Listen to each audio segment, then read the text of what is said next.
अस्सलाम वालेकुम दोस्तों, उम्मीद है सब खैरियत से होंगे। आज मैं आपको जिस रेमेडी के बारे में बताने लगी हूँ वो बहुत ही ज़्यादा मुफीद और तकरीबन हर घर की ज़रूरत है और जोड़ों के दर्द का शाफ़ी इलाज है। तो आइए देखते हैं इस रेमेडी में हम कौन कौन सी चीज़ें इस्तेमाल करेंगे। सूजी, मिश्री, पानी, घी, देसी घी और बेलगिरी। ये आपको किसी भी पंसार स्टोर से आसानी से मिल जाएगी। अब देखते हैं कि ये चीज़ें कितनी मिकदार में और किस तरह से इस्तेमाल होंगी। तो सबसे पहले हम लेंगे सूजी। सूजी हम लेंगे 1 चम्मच।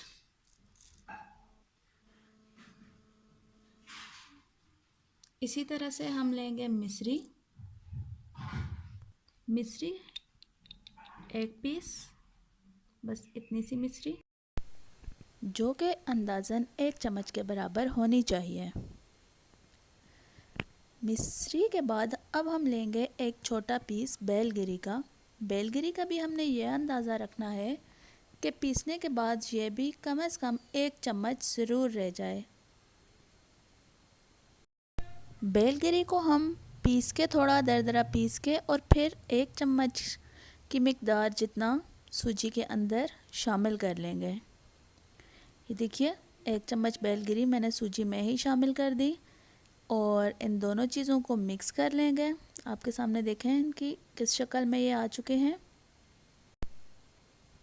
मिश्री को हम निकाल के थोड़ा सा पीस लेते हैं ताकि हमें अच्छे से अंदाज़ा हो जाए कि मिश्री हमारे पास तकरीबन 1 चम्मच ही है, उससे कम या उससे ज़्यादा नहीं है। ये पीस ली मैंने और 1 चम्मच की मिकदार के बराबर मैंने शामिल कर दी। अब इसी तमाम मटेरियल में हम पानी शामिल करेंगे। पानी इतना होना चाहिए कि ये तीनों अशिया पानी के अंदर डूब जाएं। पानी डाल के अब हम इसे चम्मच से मिक्स करके देखेंगे आया पानी की मिकदार काफ़ी है और ये चीज़ें डूब गई हैं। देखिए मुझे पानी थोड़ा कम लग रहा है, हम इसके अंदर मज़ीद थोड़ा पानी शामिल करेंगे और अब इन चीज़ों को दोबारा से मिक्स करेंगे ताकि ये पानी के अंदर अच्छी तरह से डूब जाएं। और अब हम इसे तकरीबन आधे घंटे के लिए रख देंगे ताकि बेलगिरी भी नरम हो जाए और सूजी भी थोड़ा फूल जाए, ये पानी सारा एब्ज़ॉर्ब कर लें। आधा घंटा भीगने के बाद ये चीज़ें कुछ इस शक्ल में आ जाएंगी। पानी तकरीबन एब्ज़ॉर्ब कर लिया है सूजी और बेलगिरी ने।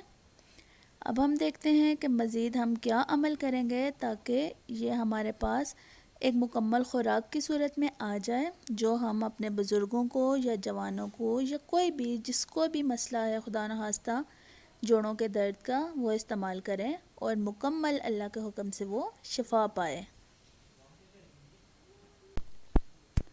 अब एक पैन लेंगे, उसके अंदर हम 1 चम्मच खालिस घी शामिल करेंगे, सिर्फ 1 चम्मच खालिस घी, और उसको हल्की आंच पर रख देंगे।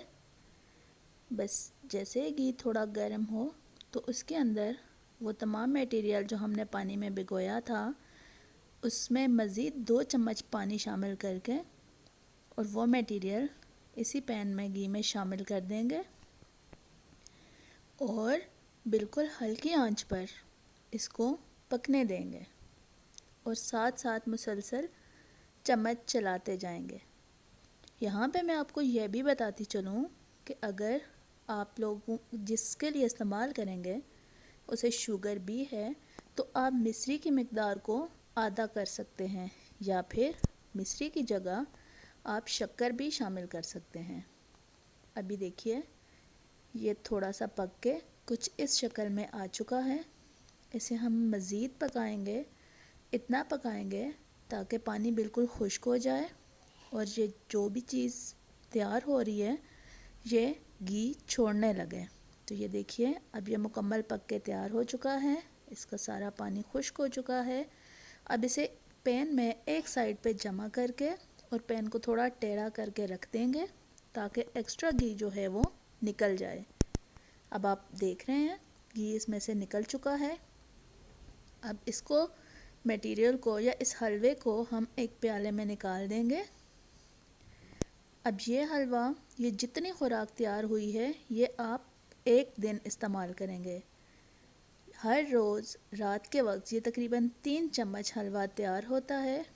ये हर रोज़ रात को आप सोने से पहले दूध के साथ खाएं, फिर भी आपकी मर्ज़ी, और अगर आप चाहें तो वैसे भी खा सकते हैं। बस इस चीज़ का ध्यान रखना है कि जब ये हलवा खाना है तो उसके ऊपर पानी नहीं पीना। अब आप आराम से सो सकते हैं। आप महसूस करेंगे खुद आपको इंशाल्लाह पहली ही खुराक से बहुत हद तक अफाका होगा।